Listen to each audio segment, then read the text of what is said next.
Allahu Akbar, Allahu Akbar.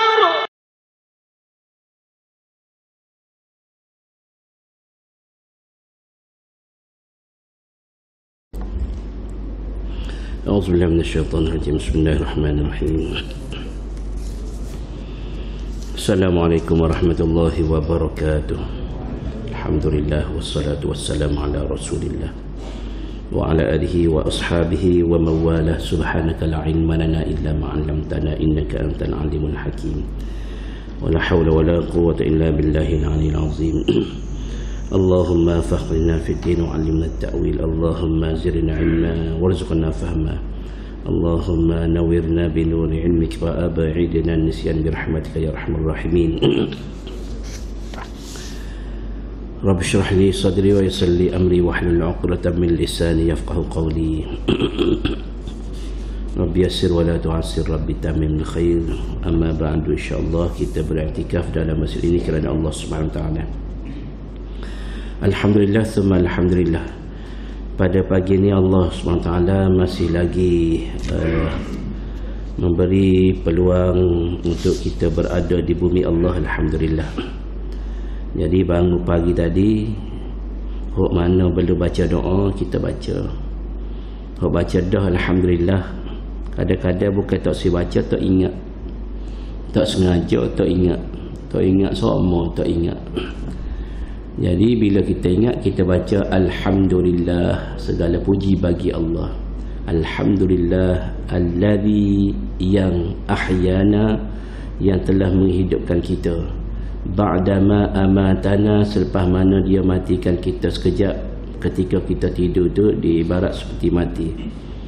Wa ilaihin nusyur, dan kepadanya lah kita akan kembali. Alhamdulillahilladzi ahyana ba'dama amatana wa ilaihin nusyur. Jadi tuan-tuan semua, pada pagi ini kita akan sambung surah Al-Balad. Makna surah Al-Balad iaitu Allah SWT bersumpah dengan sebuah negeri, iaitu Makkah ataupun Bakkah.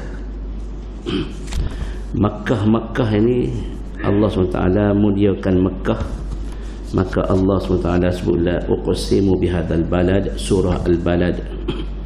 Maka kita sambung pada ayat yang keempat. Kita kena ambil balik pada ayat yang keempat.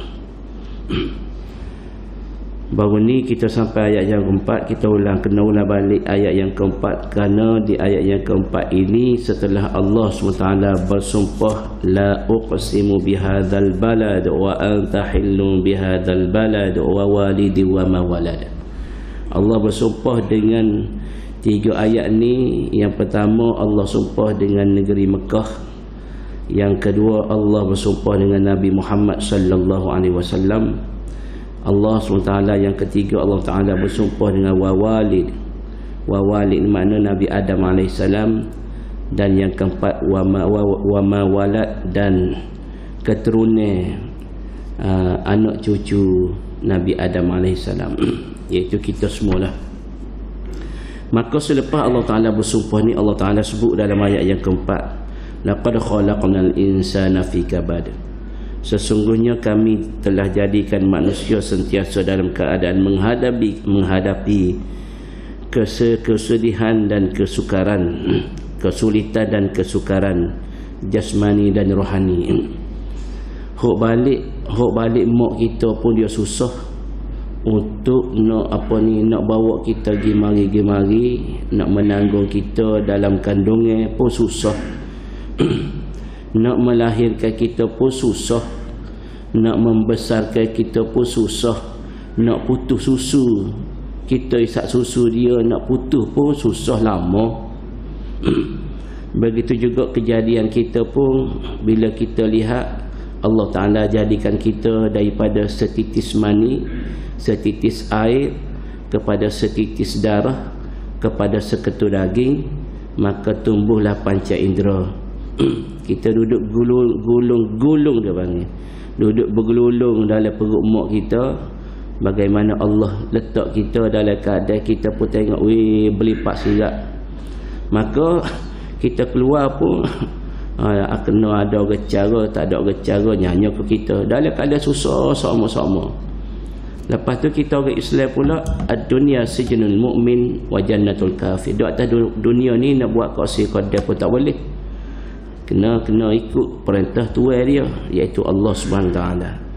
Maka manusia ini kena ada duduk dalam kesulitan, orang panggil duduk dalam kepayahan, orang panggil duduk dalam ujian. Maka Allah Taala sebut laqad khalaqnal insana fi kabad. Bila kita rujuk kepada surah Al-Ahqaf ayat ke-15, Allah Taala cerita berkaitan Allah Subhanahu wa taala mewajibkan kita supaya kita buat baik kerana susah payah mak kita ni cara kepada kita. Maka kita ni bila orang panggil mata molek cerdik pandai, untuk nak balas jasa baik mak ni kita kena ada doa sebagaimana diajar oleh Allah SWT dalam surah Al-Ahqaf ayat ke-15 ni, wa wassaynal insana biwalidayhi ihsana.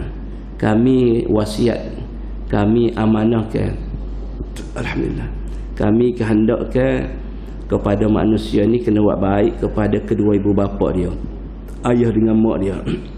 Hamalathu ummuhu kurha wa wada'athu kurha. Duk mengandung, mak dia mengandung kepada dia pun susah.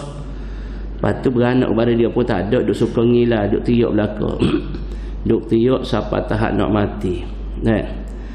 Kalau kita pernah melihat isteri kita beranak, melahirkan anak kita duduk sebelah dia, kita tengok kesian dia ni, orang panggil duk tarung nyawa.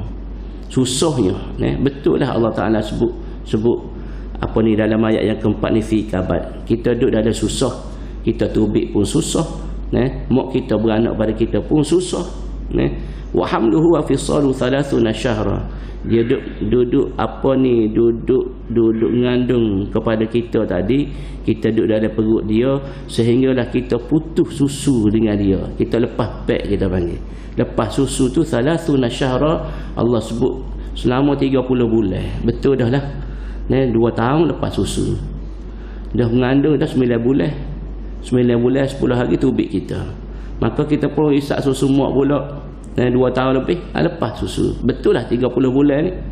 Hatta idza balagha ashuddahu wa balagha 40 sana. Setelah dia besar sampai ke peringkat dewasa yang sempurna kekuatan dia, maka dia pun doa, dia ingat kepada mak ayah dia berdoa. Dan ketika itu orang panggil cukup mata cerdik molek, wa balagha 40 sana, cukup umur 40 ni dia panggil mata. Sebab itulah Nabi sallallahu alaihi wasallam terima wahyu ni umur 40. Kematangan seseorang itu 40. Kalau dia nak masuk dalam mesyuarat, umur dia tak sampai 40, dengan berbanding cukup 40, cara fikir tu lain. Fikir dia tu lain. Dia panggil sejuk molek, berpandangan tu jauh. Tapi bawah 40 ni bukan nak kata bodoh dak, cerdik juga, cerdik pada 40 perbelana, tapi cara fikir tu ada kurang mata sikit lah. Jadi kurang mata. Jadi bila cukup 40 ni, kalau 40 tak semari masjid lagi, tak semaya bel lagi, dia panggil berat nanang, panggil tak cerdik lagi. Jadi kita ni alhamdulillah ada tak cukup 40 pun cerdik dah. Mari mengaji, mari semaya bel, tutup aurat, mendekatkan diri kepada Allah Ta'ala. Tapi kalau umur 40 ni tak tahu ke mana lagi, dia panggil tak cukup dah tu, tak cukup cerdik. Qala rabbi awzi'ni an ashkura ni'mataka allati an'amta 'alayya wa 'ala walidayya wa an a'mala salihan tardahu wa aslih li fi dhurriyyati inni tubtu ilaika wa inni minal muslimin. Ni tuntutan umur 40 ni. Maka dia berdoa kepada Allah Subhanahu wa taala, wahai Tuhan, ilhamkan kepada aku supaya aku ni sentiasa bersyukur kepada Engkau ya Allah, ni'mataka allati an'amta 'alayya. Kok kamu beri nikmat kepada diriku ini ya Allah, aku bersyukur. Dia khabar tu. Dia khabar umur 40 ni, dia khabar nikmat-nikmat Allah bagi kepada dia. Tak lama dia akan bertemu dengan Allah Ta'ala. Dia khabar molek umur 40 ni. an ashkura ni'mataka allati an'amta alayya wa ala walidayya, bukan setakat nikmat-nikmat tu kau beri kepada diriku ya Allah, bahkan beri kepada kedua ibu ayahku. Sebab itulah bila kita berdoa ni jangan tinggal, jangan astaghfirullahalazim tu, mana kita astaghfirullahalazim hanya astaghfirullahalazim, tetapi tuntutan agama sebagai kita ni anak soleh kena pergi lagi rabbighfirli wa liwalidayya warhamhuma kama rabbayani shaghira. Tuntutan tuntutan sebagai kita seorang anak yang ingat kepada mak ayah kita, ingat jasa mak ayah, maka kita kena berdoa tu, barulah kita ni digelar sebagai anak soleh. Bila kita berdoa rabbighfirli wa liwalidayya warhamhuma kama rabbayani shaghira. Lepas tu bila umur 40 ni dia doa lagi kepada Allah Taala, wa an a'mala salihan tardahu, dan engkau dorongkan supaya diriku ini ya Allah sentiasa buat amal soleh. Umur 40 ni tardahu, amal-amal yang aku buat ni ya Allah, tardahu yang kamu redha, yang kamu suka, yang kamu kasih. Wa aslih li fi dhurriyyati, dan dia ingat kepada orang panggil zuriat dia, keturunan dia. Dia doa juga kepada Allah Subhanahu wa taala supaya kebaikan tu meresap masuk dalam jiwa anak cucu zuriat dia. Kita kena ingat juga anak cucu kita ni. Jangan kita doa bangun malam berdoa, siang hari berdoa untuk kita saja. Kita kena ingat kepada anak cucu cicit kita, keturunan kita juga. Walaupun mereka ada yang kecil lagi, ada hak tak tubik lagi pun ada, bakar tubik. Kita baca doa ni, Rabbana hab lana min azwajina wa dhurriyyatina qurrata a'yun waj'alna lil muttaqina imama. Rabbana, wahai Tuhan kami, hab lana, berilah kepada kami, hab lana min ladunka rahmah. Rabbana hab lana min azwajina, ya Allah berilah kepada kami min azwajina wa dhurriyyatina, daripada pasangan. Orang panggil pasangan, kalau kita ni suami, pasangan kita isteri. Kalau kita ni isteri, pasangan kita suami. Wa dhurriyyatina, dan anak-anak cucu kami ni bila mereka keluar tadi, mereka akan jadi orang qurrata ayun. Bila kita tengok ke dia tu, kita sejuk mata memandang. Tenang tengok, tak serabut. Sebab apa? Semaya baik cukup, jadi anak soleh, jadi anak solihah, nak kepada orang panggil benda-benda baik. Tu zuriat kita tu, anak cucu cicak kita tu. Sebab tamu ingat tok saudara hamba, tok saudara ni baru meninggal dalam beberapa tahun lepas. Tak ada lah tok saudara ni tinggal, tak ada meninggal seorang hamba. Jadi dia cerita ayah dia ni nyambol. Ayah dia ni Tuan Guru Haji Omar Sungai Keladi, hok buka pondok di Sungai Keladi dulu. Kalau tuan-tuan tengok Tuan Guru Haji Omar Nuruddin Ismail, Tuan Guru Haji Omar Sungai Keladi. Kalau ada dalam ulama-ulama di Kelantan ni. Jadi itunya, jadi tok saudara sebut, dia kata kalau malam-malam ni dia akan bangun tahajud dan dia baca doa, biar anak-anak dia faham duk sembahyang tahajud sekali ni, biar anak-anak faham, dia sebut anak cucu keturunan dia. Dia sebut anak cucu keturunan dia dalam doa, sebut sama. Jadi kita pun kena sebut anak cucu keturunan kita ni biar keluar yang soleh-soleh, yang baik-baik, yang alim-alim, yang ulama, yang hafiz Quran dan sebagainya. Kita tinggal dah dia tubik tu dia panggil berkat doa untuk nenek moyang. Kita kena doa sama, bukan untuk kita, kena ingat kepada zuriat kita, keturunan kita. Biar Allah Ta'ala jaga sama, doro sama, jangan melencong ke arah lain. InsyaAllah, amin. Kena ingat sama, bangun malam-malam doa, biar sebut anak cucu kita, inni tubtu ilaika wa inni minal muslimin. Ya Allah, bila khabar molek ni umur 40 ni nak kena tuntutannya apa dia, inni tubtu ilaika Sesungguhnya diriku ini taubat pada kamu ya Allah, taubat di atas dosa-dosa banyaknya. Wa inni minal muslimin ya Allah, diriku ini ngaku kita ni daripada orang muslim. Muslim ni makna apa? Muslim ni makna orang yang menyerah diri bulat-bulat pada kehendak Allah. Itu makna muslim. Ya. Kalau tak serah diri pada Allah Ta'ala, Allah suruh apa kita tak buat, kita lawan, dia panggil tak jadi muslim. Dia jadi kufur, kafir. Yang engkar kafir ni makna kufur, maknanya kekufuran maksudnya kafir, engkar perintah Allah SWT. Na'udzubillah min dzalik. Baik, dalam ayat yang kelima Allah Ta'ala sebut ayahsabu alla yaqdiru alaihi ahad. Ayahsabu alla yaqdiru alaihi ahad. Patutkah manusia yang demikian keadaan dia terpedaya dengan kuat kuasa yang ada padanya, dan dia menyangka alla yaqdiru alaihi ahad, dia menyangka bahawa tidak ada sesiapa pun yang dapat mengatasi kuat kuasa orang panggil kekuasaan dia. Nah, kudrat Allah bagi kepada dia tu, dia duduk gamuk-gamuk, tak ada orang boleh lawan.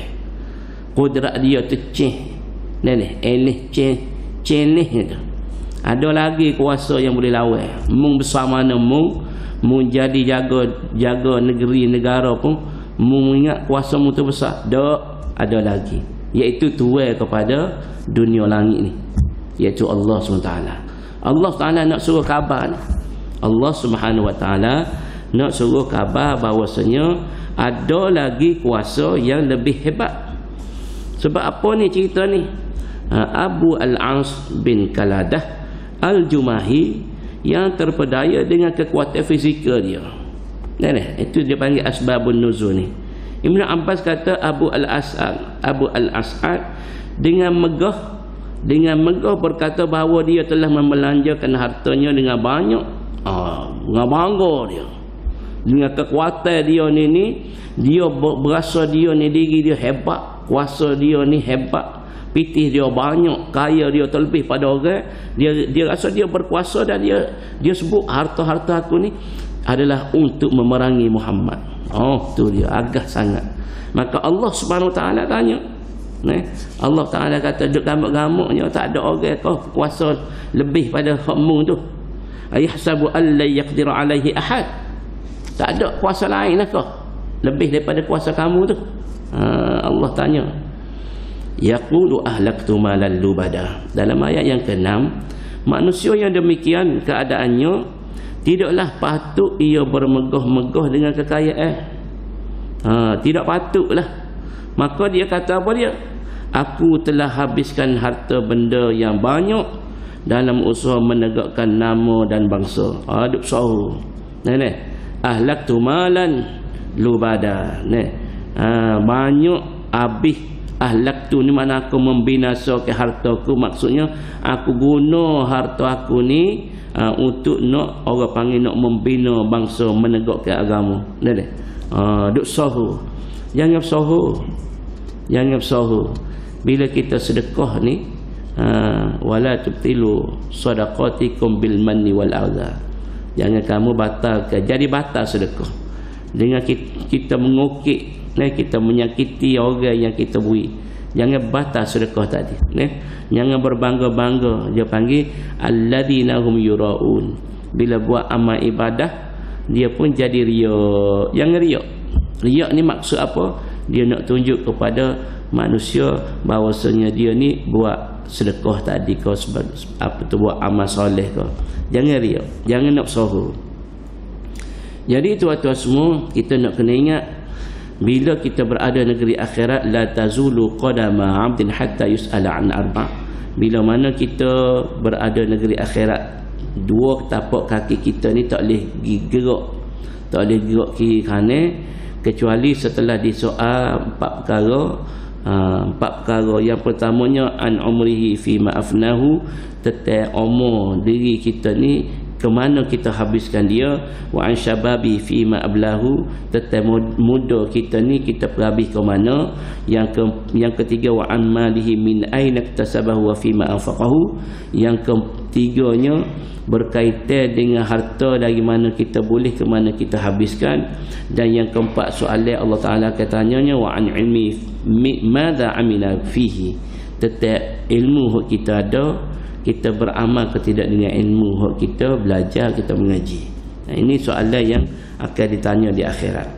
Jadi tuan-tuan semua, bila kita mengaji hak mana hak baik, hak mana hak tak baik, hak mana hak halal, hak mana hak haram, maka kita kena beramal dengan ilmu hak kita tahu, hak kita mengaji. Kalau tidak, tak lepaslah jawab dia. Nak tanya-tanya tu bukan tanya saja, tak dapat jawab, tak betul, nak nipu tak boleh. Maka jawablah dengan betulnya. Tak kena nak nipu, tak boleh nipu dah. Pada ketika itu tak boleh nak menipu dah. Maka kena kacak betul. Maka jawapan-jawapan ni kalau tidak kena dengan orang panggil kesukaan Allah SWT hak kita buat, maka Allah Taala murka. Sebagaimana orang yang ada ilmu, tiba-tiba dia tidak beramal dengan ilmu, maka Allah Taala sebut kabura maqtan indallahi an taqulu ma la taf'alun. Besar kemurkaan Allah, marah Allah Taala, marah sangat bagi orang yang dia sebut apa yang dia tak buat. Jadi tuan-tuan semua, maka dalam ayat yang ketujuh Allah Subhanahu wa taala tanya lagi, ayahsabu allam yarahu ahad, adakah ia menyangka bahawa tidak ada sesiapa pun yang melihatnya dan mengetahui tujuannya menghabiskan harta bendanya itu. Dia duduk gamuk-gamuk, tak ada orang tengok kau. Kita duduk atas muka dunia ni, bila kita nak buat jahat tu, bila kita buat jahat tu, kita ingat gamuk-gamuk, bila tak ada orang tengok, kita sorang je. Contoh nak curi motor pukul 4 pagi, tuan rumah tidur. Tuan rumah tidur, pergi seri ambil motosikal, buat lari. Curi, pecah rumah. Dia gamuk-gamuk bila tak ada orang tengok. Kalau ni CCTV banyak. CCTV pun kadang-kadang tak boleh nak cek tu. Dia pakai topi, dia pakai topeng, dia pakai mask. Lepas tu ingat kau tak ada, tak pakai lepas dengan begitu. Tak. Hoax scammer ni, telefon macam-macam. Jual gotu, jual goni. Dia duk gamuk-gamuk tu boleh lepas tak? Bila kacak dengan scammer, tak takut Tuhan ke? Dia kata takut. Tak takut akhirat ke? Takut. Tapi bertakut-takut pun buat. Allah Akbar. Main-main. Kalau buat pitih orang tu main-main je. Allahu Akbar. Astaghfirullahaladzim. Jadi tuan-tuan semua, kita kena ingat, ayahsabu allam yarahu ahad. Allah Ta'ala tanya, kamu menyangka bahawasanya tak ada orang tengok kau? Allah ke tengok? Allah SWT melihat kita. Kita tidak dapat melihat Allah Subhanahu Wa Ta'ala, tetapi Allah SWT melihat kita. Bukan setakat Allah lihat kita, bahkan Allah hantar, dia panggil hantar pencatat amalan-amalan kita. Gapo dia panggil setiap kita ni ada. Dia panggil raqibun atidun. Raqib, atid, ada kiri kanan kita. Raqib, atid, raqib kanan, atid kiri. Ma yalfizu min qawlin illa ladaihi raqibun atid. Tidak dilafazkan oleh seseorang itu, bila dia kecek, bila dia buat, bila dia amal apa dia semasa hidup dia, semua akan ditulis oleh malaikat raqib ataupun malaikat atid. Kalau baik, raqib menulis. Kalau atid, dia menulis hak jahat kita buat. Setiap orang, setiap kita ni ada raqibun atidun. Malaikat pencatat amalan kita. Di kanan amal soleh, di kiri amal toleh. Bila amal soleh, malaikat yang nama raqib. Amal toleh, amal jahat, maka malaikat yang sebelah kiri akan catat dia tu atid. Bila kita ingat lagu tu, kita rasa kalau kita khabar malaikat di sebelah kanan menulis, sebelah kiri pun akan menulis, maka kita boleh buat pilihan lah. Kita nak suruh malaikat belah kiri kau menulis, jawab buatlah jahat. Nah, kalau nak suruh malaikat sebelah kanan tulis, buatlah baik. Nah, bangun akhirat esok tu Imam baca tadi, kalau tak silap ambil surah Haqqah, betul tak? Haqqah kan. Fa amma man utiya kitabahu bi yaminihi fayaqul, orang terima surah amal dengan tangan kanan, dia akan kata, ha umqra'u kitabiyah, ni surah amal aku ni. Tengok semua bangganya dia, sukanya dia. Sebab apa? Terima surah amal dengan tangan kanan. Nah, fayaqulu ha umqra'u kitabiyah, ni baca ni surah amal aku ni. Sahunya dia. Masa tu tak boleh nak cerita gembira. Sebab apa? Sebab syurga depan dia ni. Dia kena masuk syurga ni. Inni dhanantu anni mulaqin hisabiyah. Masa duduk atas dunia dulu dia yakin dah suasana ni akan berlaku. Dia yakin dengan janji-janji Allah. Jadi kita kena yakin janji-janji Allah. Kita kena yakin kita akan mati. Kita kena yakin kita duduk dalam kubur. Kita kena yakin kita bangun daripada kubur. Kita kena yakin kita akan dihisab.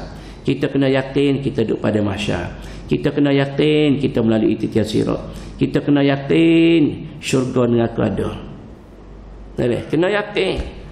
Inni dhanantu anni mulaqin hisabiyah. Aku yakin dah kena hisab apa semua sekali atas muka dunia tu, yakin dah.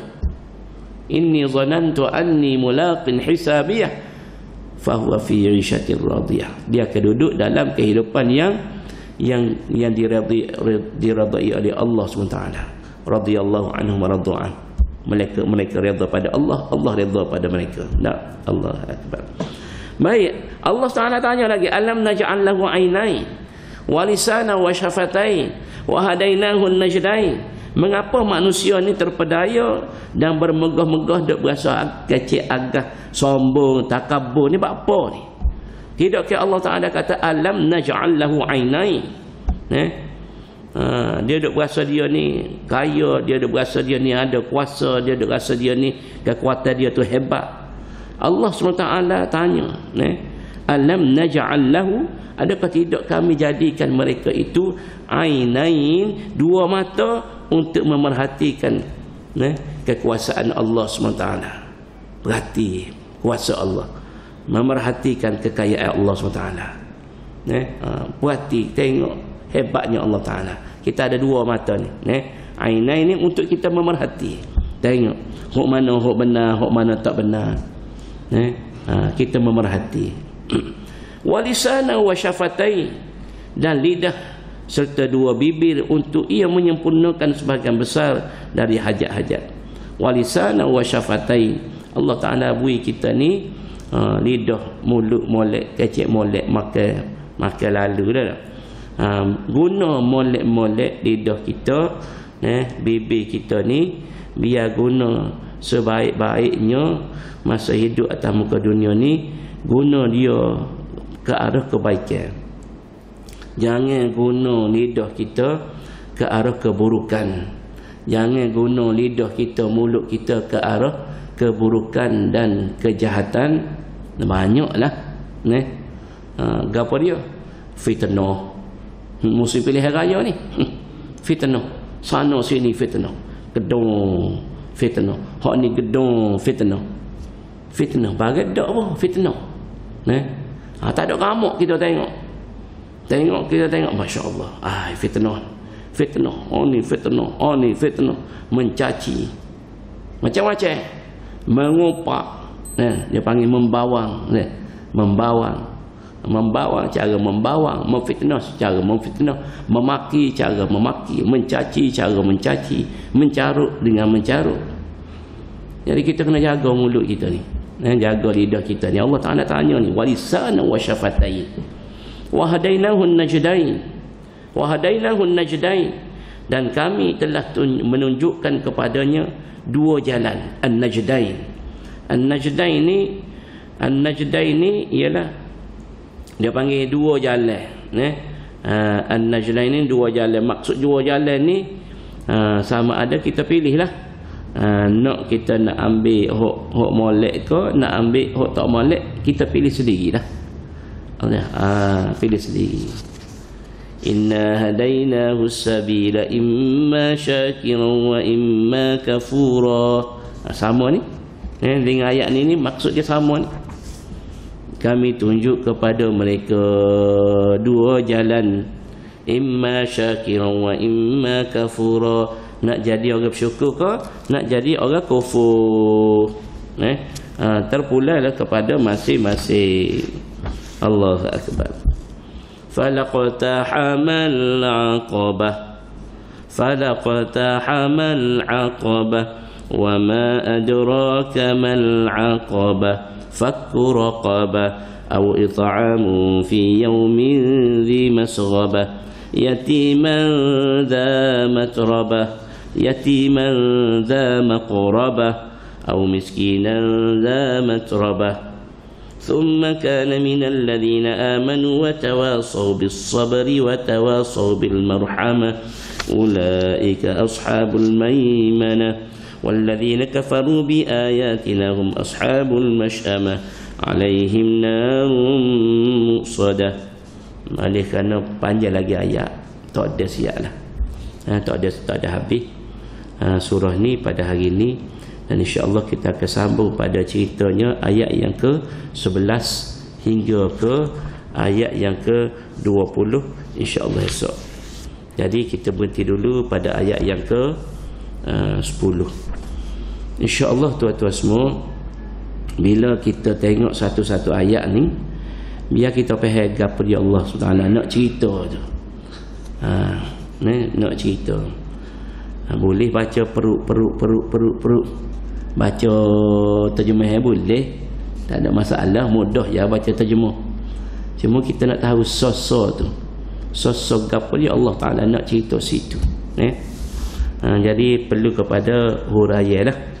Jadi sebab itulah jadi hamba ni ada lambat sikit lah. Kalau nak baca terjemah tu cepat, laju, tak ada masalah. Cuma kita nak faham tu, walaupun tidak lumak, bahasa Kelantan panggil lumak, tidak lumak pun baba pun tak apa dah. Biar kita agak-agak kita faham. InsyaAllah kita akan sambung ayat yang ke-11 esok pagi insyaAllah. Jadi setakat tu dululah pada pagi ni. Dan ambo ucap tahniah lah kepada yang hadir. Kerana kita ni mengaji ni, tambah-tambah kalau mengaji, tuan-tuan semua, ambo ingat dulu mengaji pondok ada mengaji sebelum daripada subuh, sebelum subuh ada, lepas subuh selalu dah. Jadi kebanyakannya lepas subuh selalu. Tetapi ada sebelum subuh baca dah kitab. Sebelum subuh tu sejadah. Dan nak boleh ke semaya subuh, lepas semaya subuh sambung pula. Lepas subuh semaya subuh sambung sampai ke waktu syuruk berhenti, masuk pula setengah jam lepas tu masuk pula sambung sampai ke zuhur, duduk silap gini sampai zuhur. Lepas zuhur sambung pula sampai asar. Lepas asar rehat, nak balik pondok, nak buat gapo buat lah. Lepas maghrib sambung pula. Lepas isyak sambung pula sampai pukul 11. Ada siapa nak sambung lagi sampai pukul 12. Itu rapat. Gitulah keadaan setiap hari. Kecuali ambillah rehat pada hari Jumaat. Gitu. Jadi tuan-tuan semua, maka kita ni tidak banyak tu kita mengaji sebentar aja. Tapi cabaran lah. Cabaran. Jadi insya-Allah dah tuan-tuan semua, kita cubalah, kita cuba memahami. Kita mengaji ni jangan niat lain. Jangan niat nak suruh kita orang panggil kita alim kau, nak suruh kata orang kata kita berjuruh kau. Tak. Kita bukan nak puji-pujian manusia, bahkan kita nak cari redha Allah SWT. Sebab bila kita faham makna sosok ni, kedudukan kita ni akan naik, darjat kita akan naik di sisi Allah. Allah Ta'ala meninggikan darjat kita bila kita memahami ayat Allah Ta'ala dengan dia panggil bertambahnya ilmu daripada semasa ke semasa. Kita tak khabar benda tu berlaku, tetapi Allah Ta'ala sebut walladzina utul ilma orang yang ada ilmu ni Allah angkat darajat beberapa darjat yang tak boleh kita nak kira darjat ni, tak boleh nak kira. Allah je tahu darjat tinggi mana, hebat mana darjat ni. Jadi tuan-tuan semua, kita di atas muka dunia ni sementara nyawa Allah masih bagi, sihat Allah masih bagi, dan ruang masa tu, ruang masa. Jadi ruang masa tu mahalnya. Sihat ada, sihat ada, tapi ruang masa tak ada, payah juga. Jadi kita ni guna sebaik-baik ruang masa ada. Jadi yang masa sekadar tu dulu, mengucap terima kasih semua yang hadir dan tahniah. InsyaAllah kita akan sambung esok pagi. Wallahu a'lamu bissawab. Kita tangguh dengan tasbih kafarah dan suratul asr. Subhanakallahumma wa bihamdik, asyhadu an la ilaha illa anta, astaghfiruka wa atubu ilaik. Bismillahirrahmanirrahim. Wal 'asri innal insana lafi khusr إلا الذين آمنوا وعملوا الصالحات وتواصوا بالحق وتواصوا بالصبر. والسلام عليكم ورحمة الله وبركاته.